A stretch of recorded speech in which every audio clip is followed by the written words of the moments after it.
नमस्कार विद्यार्थी मित्रांनो, कायदे पंडित लॉ अकॅडमीमध्ये सर्वांचं सहर्ष स्वागत आहे. तर परत एकदा आपण BNSS या विषयासंदर्भातील काही महत्त्वाची कन्सेप्ट, काही महत्त्वाची संकल्पना आज आपण या लेक्चरमध्ये डिस्कस करणार आहोत. तर चला मित्रांनो, आज आपण हे एक महत्त्वाची कन्सेप्ट डिस्कस करत आहोत आणि त्या संज्ञेचं नाव, त्या कन्सेप्टचं नाव आहे पहा,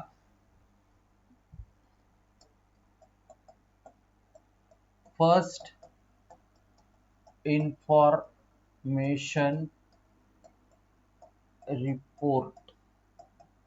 फर्स्ट इन्फॉर्मेशन रिपोर्ट हा की जो सेक्शन आहे पहा, सेक्शन 173 ऑफ BNSS या विषयातील first information report. First information report म्हणजे आपण त्याला मराठीत म्हणतो पहा प्रथम खबरी अहवाल, की एखादा कॉग्निजेबल ऑफेन्स झालेला असतो आणि त्या कॉग्निजेबल ऑफेन्स संदर्भात जी काय इन्फॉर्मेशन, ही इन्फॉर्मेशन पोलीस ऑफिसरला, पोलीस स्टेशनला जी दिली जाते ती असते म्हणजे पहा फर्स्ट इन्फॉर्मेशन रिपोर्ट. आणि त्या संदर्भात हे सेक्शन आहेत, सेक्शन 173 ते 196, 173 ते 196, 173 to 196. These sections deals with FIR, First Information Report. First information report. तर चला पाहूया की ह्या फर्स्ट इन्फॉर्मेशन रिपोर्टचा अर्थ काय, त्यामध्ये कुठले इन्ग्रेडियंट असतात, ती कोणी दिली जाते, कोणाकडे दिली जाते आणि त्याची एव्हिडेन्शियरी व्हॅल्यू काय आहे. तर चला पाहूया की इथं सुरुवातीला आपण इंट्रोडक्शन पाहूया की इंट्रोडक्शन मध्ये आहे पहा, any person aware of commission of any cognizable offence is entitled to give information to police. की एखादा कुठलाही व्यक्ती, एनी पर्सन काय करू शकतो पहा, any person aware of commission of any cognizable offence. की तो एनी पर्सन आहे आणि तो एनी पर्सन काय आहे पहा, अवेअर आहे आणि त्या संदर्भात त्याला ती जी काही माहिती आहे ती माहिती काय करू शकतो, तो पोलिसांना देऊ शकतो. This information to police officer reduce in writing to be record section 173. की हे जे काही पोलीस ऑफिसर आहेत, मग त्याप्रमाणे हे पोलीस ऑफिसर ह्या एनी पर्सनने म्हणजे कुठल्याही पर्सनने ती जी काही इन्फॉर्मेशन दिलेली आहे आणि ती इन्फॉर्मेशन कॉग्निजेबल ऑफेन्स संदर्भातली आहे, तर ती इन्फॉर्मेशन काय केली जाते, रिड्यूस इन रायटिंग. की ते पोलीस ऑफिसर काय करतील, ती जी काय इन्फॉर्मेशन आहे ती इन्फॉर्मेशन काय करतील, रिड्यूस इन रायटिंग, लिखित स्वरूपात ते लिहून घेतील आणि त्यालाच म्हणलं जाईल पहा first information report. The term first information report is दस टेक्निकल डिस्क्रिप्शन. की इथं पहा ह्याला एक टेक्निकल डिस्क्रिप्शन आहे, एक टेक्निकल वर्णन आहे की त्याप्रमाणे प्रथम खबरी अहवाल आणि त्या टेक्निकल साचेबद्ध माहितीमध्ये तिथे ती इन्फॉर्मेशन काय केली जाते, दिली जाते आणि त्याप्रमाणे तो जो काही पोलीस ऑफिसर आहे तो पोलीस ऑफिसर ती इन्फॉर्मेशन रिड्यूस्ड इन रायटिंग, तो लिखित स्वरूपात तो ती माहिती घेतो. अशा प्रकारे इथं पहा थोडक्यात एकाच सेंटेन्स मध्ये ह्या FIR चं मीनिंग आहे की कोणीही व्यक्ती, कुठलाही व्यक्ती काय आहे पहा, अवेअर आहे एखाद्या कॉग्निजेबल ऑफेन्स संदर्भात आणि ती इन्फॉर्मेशन जर त्यांनी पोलीस ऑफिसरला दिली आणि त्याप्रमाणे पोलीस ऑफिसर ती इन्फॉर्मेशन काय करतात, रिड्यूस इन रायटिंग, लेखी स्वरूपात ती लिहून घेतात आणि तेच म्हणजे काय झालेलं आहे पहा first information report section 173 of BNSS. तर ठीक आहे, इथं पहा आपण इथं इंट्रोडक्शन पाहिलं. त्याच्यानंतर पाहूया आपण की ही जी काही FIR असते त्याचं नेचर काय, त्याचं स्वरूप काय, ह्या कशा पद्धतीत आहे ती, त्याप्रमाणे आपण इथं डिस्कस करूया की नेचर कसं आहे. तर इथं पहा सांगितलेलं पहा टर्म FIR की ही कुठेही BNSS मध्ये सांगितलेली नाहीये, डिफाईन केलेली नाहीये. हा युज्ड वर इन्फॉर्मेशन इन कॉग्निजेबल केस, परंतु इथे थोडक्यात एक सांगितलेलं आहे की कॉग्निजेबल ऑफेन्स असेल, कॉग्निजेबल ऑफेन्स घडला असेल तर त्या कॉग्निजेबल ऑफेन्स संदर्भात जी इन्फॉर्मेशन दिली जाते ती इन्फॉर्मेशन ही म्हणजे FIR असेल. हा it refer to give and police, आणि ही कोणाला दिली जाते, पोलिसांना, first time relating to cognizable offence. आणि ही जी काही माहिती आहे ही माहिती सर्वप्रथम ही पोलीस ऑफिसरला, म्हणजे पोलीस ऑफिसरला कुठलीही माहिती मिळण्याच्या अगोदर ही सर्वप्रथम माहिती दिली जाते पोलीस ऑफिसरला. आणि त्याप्रमाणे इथं पहा फर्स्ट इन्फॉर्मेशन रिपोर्ट, त्यामुळे त्याला म्हणलेलं आहे. आणि म्हणलेलं पहा on the basis of police in first information report, आणि ह्याच बेसिसवरती, ह्या फर्स्ट इन्फॉर्मेशन रिपोर्ट वरती काय होतं पहा, हे सेंटेन्स खूप महत्वाचं आहे पहा की इथं काय होतं, investigation of sed cognizable offence Cummins. हे जे काय इन्व्हेस्टिगेशन आहे, इन्व्हेस्टिगेशन इज कमेन्स्ड. सुरुवात होते. काय होते? इन्व्हेस्टिगेशनची सुरुवात होते. कशानुसार? ह्या फर्स्ट इन्फॉर्मेशन रिपोर्ट दाखल झाल्यानंतर इन्व्हेस्टिगेशनची काय होते? तिथे कमेन्स होते, सुरुवात होते आणि त्याप्रमाणे इन्व्हेस्टिगेशन स्टार्ट होतं. तर इथं पहा, आपण सेक्शन वाईज आपण आता डिस्कस करूया की हा जो सेक्शन आहे 173 173 तो इथं आपण डिस्कस करूया. सेक्शन 173 ऑफ बीएनएसएस प्रमाणे इथं पहा, फर्स्ट सबसेक्शन आहे त्याचा सबसेक्शन 173 चा subsection 1, every information relating to commission of cognizable offence. आणि ती जी काही इन्फॉर्मेशन आहे ती इन्फॉर्मेशन कशा संदर्भात आहे पहा, relating to commission of cognizable offence. It give orally to police officer in charge of police station. आणि ही जी काही इन्फॉर्मेशन आहे ही इन्फॉर्मेशन कोणाला दिली जाते पहा, police officer in charge of that police station. की तो जो काही पोलीस स्टेशनचा इंचार्ज आहे त्या पोलिसाला काय केलं जातं, ही इन्फॉर्मेशन दिली जाते. Shall be reduce in writing by him. आणि तो जो कोणी इंचार्ज आहे ते इंचार्ज काय करतील, ती जी काही इन्फॉर्मेशन आहे ती इन्फॉर्मेशन रिड्यूस इन रायटिंग करतील आणि त्याप्रमाणे रीड ओव्हर द इन्फॉर्मंट. आणि ही जी माहिती देणारा जो कोणी इन्फॉर्मंट आहे, तर तो एनी पर्सन असेल, विक्टिम असेल किंवा आणखी कोणी असेल, तो जो कोणी इन्फॉर्मंट आहे त्या इन्फॉर्मंटला ती वाचून दाखवली जाईल. एव्हरी सच इन्फॉर्मेशन, ती जी काय लिहिलेली इन्फॉर्मेशन आहे ती वाचून दाखवली जाईल. Whether given in writing or reduce to be writing aforesaid. की त्याप्रमाणे आता सांगितल्याप्रमाणे ती रायटिंग मध्ये केलेली असेल किंवा ती करायची असेल त्याप्रमाणे रायटिंग करून त्याला रीड करून दाखवली जाईल. And shall be signed by person giving it. आणि त्याप्रमाणे इथे तो जो पर्सन आहे, तो पर्सन जो कोण देत आहे त्याप्रमाणे काय केलं जाईल, त्याला त्याची साइन असेल. शाल बी साइन, तिथे साइन असेल. Giving it and substance thereof shall be entered in a book kept by such officer. की हे जे काही ऑफिसर असतील ते ऑफिसर काय करतील, ते जी काही इन्फॉर्मेशन मध्ये जी काही फॅक्ट नरेट केलेल्या कॉग्निजेबल ऑफेन्स संदर्भात माहिती सांगितलेली आहे ती माहिती सुद्धा काय करतील, एक बुक आहे पहा, एक स्टेशन डायरी आहे आणि त्याच्यामध्ये सुद्धा हे काही जे काही सबस्टन्स आहे, हा जो काही मजकूर आहे त्या फॅक्टचा, त्या ऑफेन्स संदर्भातल्या त्या फॅक्टचा, तो जो काही मजकूर आहे तो मजकूर सुद्धा काय केला जाईल, तिथे रेकॉर्ड केला जाईल, तिथे ते लिहून घेतलं जाईल. आणि त्याप्रमाणे जसं की स्टेट गव्हर्नमेंट, राज्य सरकारने ह्या संदर्भात विहित नमुन्यात जे काही सांगितलं असेल, प्रिस्क्राइब्ड काही रूल सांगितले असेल, त्या रूल प्रमाणे इथे ही जी काही माहिती आहे ही माहिती काय केली जाईल, लिहून घेतली जाईल. त्यानंतर आहे पहा, ही जी काही कॉपी आहे, सेकंड सबसेक्शन म्हणतो की ही जी काही कॉपी आहे, copy of information as recorded in subsection 1. की आता सांगितल्याप्रमाणे सबसेक्शन 1 मध्ये काय आहे की ती जी काही इन्फॉर्मेशन रेकॉर्ड इन रायटिंग केलेली आहे, रीड करून दाखवलेली आहे, तर त्याची जी काही कॉपी आहे ती साईन केलेली आहे, ती जी काही कॉपी आहे ती कॉपी काय केली जाईल, ती त्या इन्फॉर्मंटला काय दिली जाईल गिवन फोर्थ विथ, त्याप्रमाणे दिली जाईल फ्री ऑफ कॉस्ट टू इन्फॉर्मंट. की हा जो कोणी इन्फॉर्मंट आहे त्या इन्फॉर्मंटला काय केलं जाईल, ती जी काही कॉपी आहे ती कॉपी फ्री ऑफ कॉस्ट दिली जाईल. त्यानंतर आहे पहा, any person agreed to refusal on a part of police officer in charge of police station. की एखादा पोलीस ऑफिसर त्या पोलीस स्टेशनचा इन्चार्ज असेल आणि तो जर सबसेक्शन 3 आपण इथं पाहत आहोत, तर इथं पहा सबसेक्शन 3 मध्ये एखादा पोलीस ऑफिसर काय करत आहे, रिफ्यूज करत आहे. एखादा पोलीस ऑफिसर रिफ्यूज करत आहे ती इन्फॉर्मेशन घेण्याकरता, म्हणजे इथं पहा एफआयआर घेण्याकरता एखादा जर पोलीस ऑफिसर हा जर रिफ्यूज करत असेल, त्या संदर्भात आपण सबसेक्शन 3 मध्ये इथे प्रोव्हिजन केलेले आहे. ते सबसेक्शन 3 मधले प्रोव्हिजन आपण डिस्कस करत आहोत. तर तिथे काय केलं जाईल पहा, की तो जो इन्फॉर्मंट आहे, तो जो कोणी पर्सन आहे, तो पर्सन काय करत आहे, त्याची इन्फॉर्मेशन तर आता पोलीस ऑफिसरने रिफ्यूज केली, मग तो काय करेल पहा, may send substance of such information in writing by post to superintendent of police. की हा जो काही सुप्रिटेंडेंट ऑफ पोलीस आहेत त्यांच्याकडे तो काय करेल, बाय पोस्टने काय करेल, इथे ती जी काही ऑफेन्स झालेला आहे त्याच्या संदर्भातली जी काही माहिती आहे ती माहिती ही काय करेल, हा पर्सन इन्फॉर्मंट काय करेल, सुप्रिटेंडेंट ऑफ पोलीस एसपी यांना काय करेल, बाय पोस्टने सेंड करेल. त्याप्रमाणे इथे पहा, it is satisfied that information disclose commission of cognizable offence.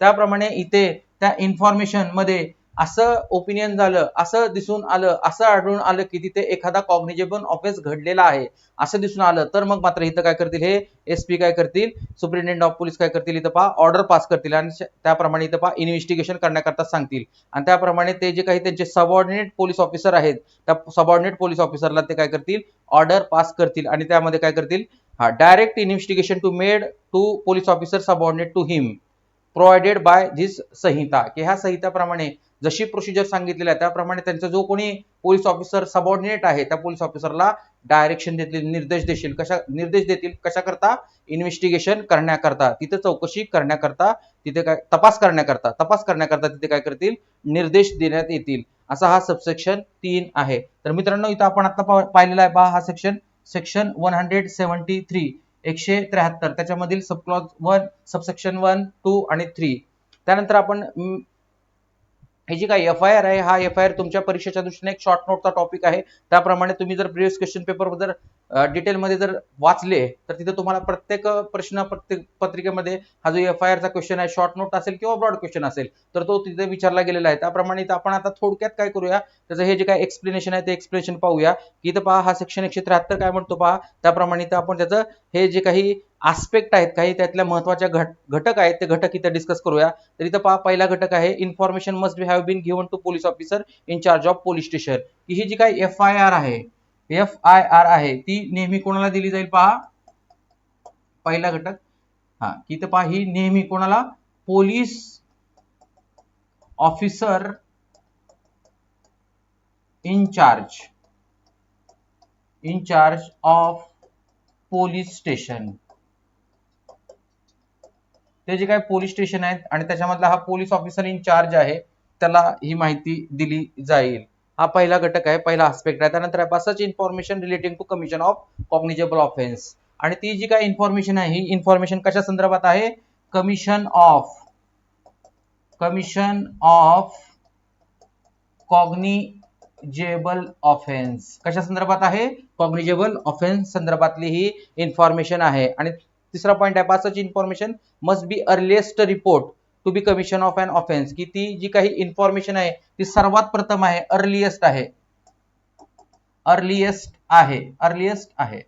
Earliest information, की याच्या अगोदर त्या ऑफेन्स संदर्भात पोलीस स्टेशनला कुठलीही बातमी दिलेली नव्हती म्हणून हीच सर्वात अर्लिएस्ट सुरुवातीची अशी इन्फॉर्मेशन आहे. त्याच्यानंतर आहे पहा such information shall be reduced in writing by police officer in charge, की हा जो काही पोलीस ऑफिसर इन चार्ज आहे तो काय करेल, ती information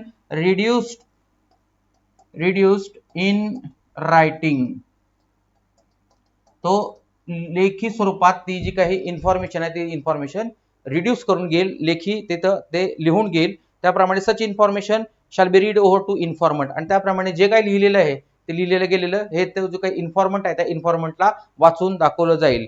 it must be signed by person giving it, आणि जो कोणी पर्सन ही इन्फॉर्मेशन देत आहे त्या पर्सनची तिथे साईन असणं गरजेचं आहे. म्हणून इथं म्हणलेलं आहे it must be signed by the person who giving it, की जो कोणी देत आहे तो. आणि लास्ट आहे पहा की सच सबस्टन्स ऑफ इन्फॉर्मेशन, की ही जी काही इन्फॉर्मेशन आहे जे काही वर्णन आहे या इन्फॉर्मेशन मधले काही ठराविक ठोस असे मुद्दे आहेत तर ते मुद्दे काय केले जातील पहा, केप्ट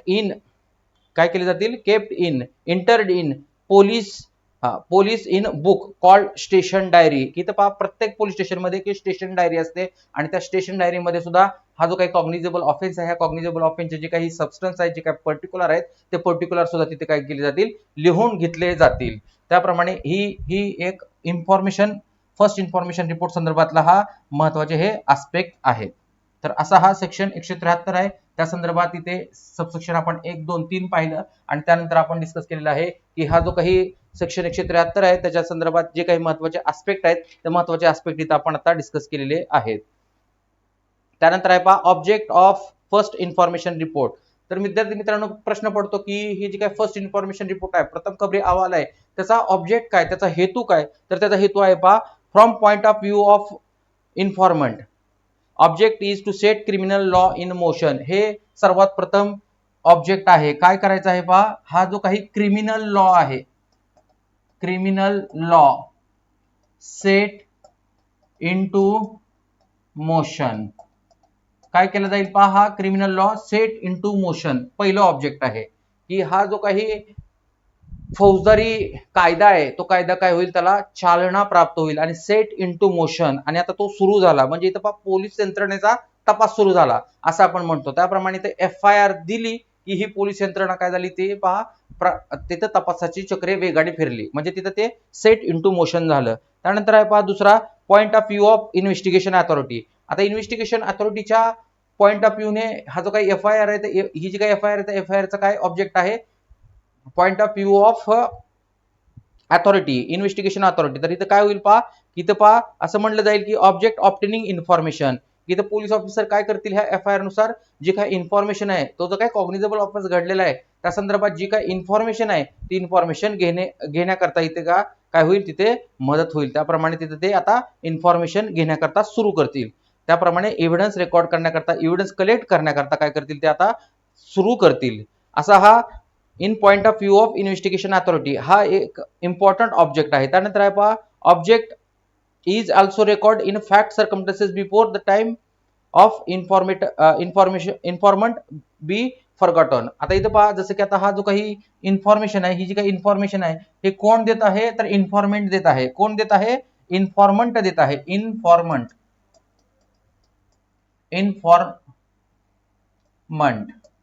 इन्फॉर्मंट तर हा जो काही इन्फॉर्मंट आहे, हा इन्फॉर्मंट ती इन्फॉर्मेशन आहे कशा संदर्भात, कॉग्निजेबल ऑफेन्स संदर्भातली जी काही इन्फॉर्मेशन आहे ती इन्फॉर्मेशन तो फॉरगॉटन, विसरून जाण्याची तिथे शक्यता आहे. त्याप्रमाणे इथे त्याची जी काही मेमरी, ही जी काही लॉस होण्यापूर्वी किंवा ते जी काही महत्वाच्या बाबी आहेत, महत्वाच्या फॅक्ट्स आहेत, त्या विसरून जाण्याच्या पूर्वीच तिथं काय केलं जाईल, ही FIR काय केली जाईल, रेकॉर्ड केली जाईल. त्यानंतर आहे पहा, in the point of view of accused person, की हा जो कोणी आरोपी आहे, ह्या आरोपीच्या दृष्टीने ह्या FIRचं महत्व काय आहे, ऑब्जेक्ट काय आहे, तर इथं पहा, safeguard the accused against the subsequent additional and variation. की इथं पहा, इथं हा जो काही अक्युज्ड आहे, हा अक्युज्ड त्यांनी तो जो काही आरोप आहे त्याच्यावरती, त्या कॉग्निजेबल ऑफेन्स संदर्भात, तर तो जो काही आरोप आहे, ती जी काही इन्फॉर्मेशन आहे, ती इन्फॉर्मेशन त्याच्यामध्ये काय होऊ शकतं, व्हेरिएशन होऊ शकतं. त्याच्यामध्ये मोठ्या प्रमाणात तिथं काय होतं, मॅनिप्युलेशन होऊ शकतं. म्हणून इथं पहा, लवकरात लवकर ती जी काही कॉग्निजेबल ऑफेन्स आहे त्याच्या संदर्भातली जी काही माहिती आहे, ती माहिती काय करणं गरजेचं आहे, हा FIRच्या मार्फत तिथं ते लिहून घेणं गरजेचं आहे, रिड्यूस इन रायटिंग करणं गरजेचं आहे. म्हणून हे पण महत्वाचं आहे पहा, सेफगार्ड टू अक्युज्डला सेफगार्ड करण्याकरता सुद्धा. त्यानंतर आहे पहा, in point of view of court, की कोर्टाच्या दृष्टीने ह्या FIRचं महत्व काय आहे, तर इथं पहा, हा object is to make know court, की कोर्टाला हे माहित करून गरजेचं आहे की where case is going to be tried, की ही जी काही केस आहे, ही केस कुठे ट्राईड होणार आहे, हे कोर्टाला पण माहित करून घेण्याचं आवश्यकता आहे. त्याप्रमाणे कोर्ट काय करेल, ही जी काही केस आहे ती केस काय करेल, तिथे त्याप्रमाणे त्या कोर्टाकडे वर्ग करेल. त्याप्रमाणे इथं पहा, हे जे काही आपण आता पाहिले आहे ते सगळे ऑब्जेक्ट आहेत, ऑब्जेक्ट ऑफ FIR. त्यानंतर आहे मित्रांनो, delay in lodging first information report, की एखादी जर फर्स्ट इन्फॉर्मेशन रिपोर्ट आहे, FIR आहे, आणि ती लॉन्च करण्याकरता, ती दाखल करण्याकरता डिले झाला असेल, उशीर झाला असेल, तर त्याचा काय परिणाम होतो, त्याचं स्टेटस काय राहतं, तर त्या संदर्भात आपण इथे थोडक्यात डिस्कस करणार आहोत. तर for lodging FIR first information report during it is not a specified संहिता, इथं पहा, ह्या संदर्भात कुठेही संहितेमध्ये काही स्पेशल अशी प्रोव्हिजन केलेली नाहीये, असं कुठेही वर्णन करून सांगितलेलं नाहीये. परंतु इथं पहा, delay in lodging FIR may be fatal to prosecution, इथं जर एखादी FIR आहे आणि ती जर दाखल करण्याकरता उशीर केला गेला, तर त्याचा विपरीत परिणाम हा प्रोसिक्युशनच्या केसवरती होऊ शकतो. विपरीत परिणाम, फेटल ह्याचा काही इफेक्ट आहे तो होऊ शकतो. हा, if delay not explain properly benefit goes to accused. आणि इथं पहा, हा जो काही डिले आहे, हा डिले जर प्रॉपरली एक्सप्लेन करून दाखवला नाहीये, तर मग मात्र तिथे काय होतो, बेनिफिट मिळतो, बेनिफिट ऑफ डाऊट, आणि benefit of doubt goes to the accused person. तो जो कोणी आरोपी आहे, त्या आरोपीला काय होतं, इथे तो बेनिफिट मिळण्याची शक्यता आहे. त्यामुळे इफ रिझनेबल कॉज शोन, आणि त्याप्रमाणे इथे जर रिझनेबल कॉज जर दाखवला, तर मग मात्र इथं काय होतं, कोर्ट कंडोन डिले, तो जो काही उशीर झालेला आहे, तो उशीर हे कोर्ट काय करू शकतं, माफ सुद्धा करू शकतं. कारण तिथे जर रिझनेबल कॉज असेल, तर तिथे जर योग्य असं कारण असेल, तर जरी तिथे FIR लॉन्च करण्याकरता उशीर जरी झाला असेल, तरी सुद्धा ते कोर्ट काय करू शकतं, तो जो उशीर आहे तो उशीर माफ करू शकतं. असं हे डिलेचा त्या FIR वरती कशा प्रकारे इफेक्ट होतो, ते इफेक्ट आपण इथं आता डिस्कस केलेला आहे. तर मित्रांनो, हा डिले संदर्भात एक लँडमार्क केस लॉज झालेली आहे, आणि ती लँडमार्क केस लॉज आपण इथे थोडक्यात डिस्कस करूया. तर इथं पहा, त्याच्या केसचं नाव आहे पहा, state of Himachal Pradesh versus Shrikant. हा, तर state of Himachal Pradesh versus Shrikant. तर इथं पहा ही जी काही केस आहे त्या केसचं सायटेशन आहे पहा 2004 criminal law journal 2004 criminal law journal 4232 supreme court. तर इथं पहा ह्या केस लॉ मध्ये काय झालं होतं की ह्या केस लॉ मध्ये ह्या डिले संदर्भात काही इम्पॉर्टंट गाईडलाईन्स सांगितलेल्या आहेत. त्या गाईडलाईन्स आपण आता इथे डिस्कस करूया. तर सुरुवातीला आपण पाहूया की फॅक्ट पाहूया की ह्या केसमध्ये काय झालं होतं की एक टीचर होता आणि ह्या टीचरवरती काय होतं एक आरोप होता आणि आरोप असा होता त्याच्यावरती अक्युजिशन असं होतं की त्याने त्याच्या शाळेमधल्या मुलीवरती काय केलेलं आहे रेप केलेलं आहे असं त्याच्यावरती काय होता आरोप होता. आणि ती जी काही गर्ल होती तिने काय केलं होतं की हे शाळेत जाणं हे तिने स्टॉप केलं होतं आणि त्याप्रमाणे तिने तिच्या आईला तशी माहिती दिली होती की ती शाळेत का जात नाही. तर तिथं ती रेग्युलरली कंप्लेंट करत होती की तिच्या पोटामध्ये स्टमक मध्ये काय होतंय स्टमक ऍक पोटामध्ये दुखत आहे असं तिने तिच्या आईकडे काय केलं होतं माहिती सांगितली होती. त्याप्रमाणे तिने काय केलेलं आहे की ती जी काही तिची आई आहे तिने तिच्या मुलीला हॉस्पिटलमध्ये नेलेलं आहे आणि हॉस्पिटलमध्ये तिथे चेक केलेलं आहे. त्याप्रमाणे चेक केल्यानंतर असं रिव्हॅल झालं असं आढळून आलं तिथं की ती जी काही मुलगी आहे ती मुलगी काय होती प्रेग्नंट आहे.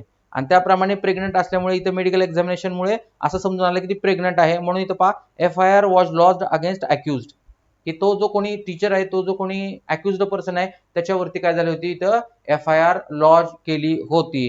त्याप्रमाणे इथं हा जो काही अक्युज्ड आहे हा जो कोणी टीचर आहे त्यांनी एक डिफेन्स घेतला आणि तो डिफेन्स होता पहा डिलेचा हा तो जो काही टीचर आहे अक्युज्ड पर्सन आहे तो काय करत होता तिथे डिफेन्स घेत होता आणि सांगत होता की ही जी काही FIR आहे ही FIR लॉन्च करण्याकरता मोठ्या प्रमाणात काय झालेला आहे उशीर झालेला आहे.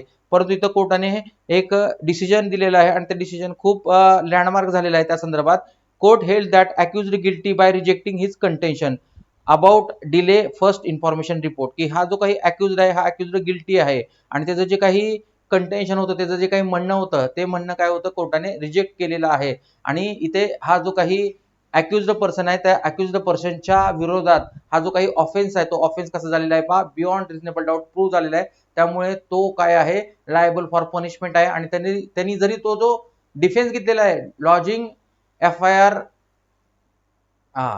Having a lot of delay तर तो जो काही डिफेन्स आहे तो डिफेन्स कोर्टाने रिजेक्ट केलेला आहे. तर इथं पहा मित्रांनो इथं आपण एक थोडक्यात आता कन्क्लुजन कडे येऊया की ही जी काही आता आपण ही टर्म पाहिली पहा FIR तर ती काय कशा प्रकारे आहे त्याचं कन्क्लुजन थोडक्यात कन्क्लूड करूया की इथं पहा ही जी काही FIR आहे ही कशी असली पाहिजे पहा first information report must not be vague ती संदिग्धता त्याच्यामध्ये कुठलीही नसली पाहिजे ती क्लिअर असली पाहिजे व्हेग नसली पाहिजे. आणि त्याच्यानंतर असं म्हणलेलं आहे पहा ती डेफिनेट असली पाहिजे आणि त्याप्रमाणे डेफिनेट असल्यामुळेच पोलीस ऑफिसर काय करू शकतात त्या दिशेने त्या मार्गाने काय करू शकतात तिथे तपासाची चक्रे वेगाने फिरवू शकतात. त्याप्रमाणे हे डेफिनेट असली पाहिजे वेग नसली पाहिजे. आणि त्यामुळे असं आणखीन एक आहे की ही जी काही FIR आहे ह्या FIR ने डिस्क्लोज केलं पाहिजे काय डिस्क्लोज केलं पाहिजे काही जो काही ऑफेन्स झालेला आहे तो कॉग्निजेबल ऑफेन्स तो कशा प्रकारे झाला आहे तो FIR मध्ये थोडक्यात तिथं काय झालं पाहिजे सांगता आलं पाहिजे सिद्ध झाला थोडक्यात तो प्रायमा फेसी घडलेला आहे असं तिथं ते वर्णन असलं पाहिजे अशी ती तिथं माहिती असली पाहिजे. आणि इथं पहा लास्टला आपण आता पॉईंट पाहिला की ते हे जे काही FIR आहे FIR लॉन्च करण्याकरता डिले जरी झाला तरी तो डिले जर रिझनेबल कॉज असेल तर तो जो काही डिले आहे तो काय करते कोर्ट कंडोन करत आहे माफ करत आहे.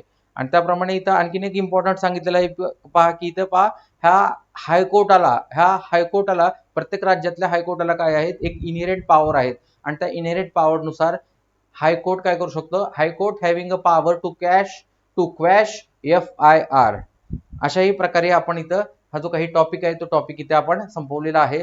तर मित्रांनो परत एकदा पुढच्या लेक्चरमध्ये आपण एका नवीन विषया संदर्भात भेटूया. धन्यवाद.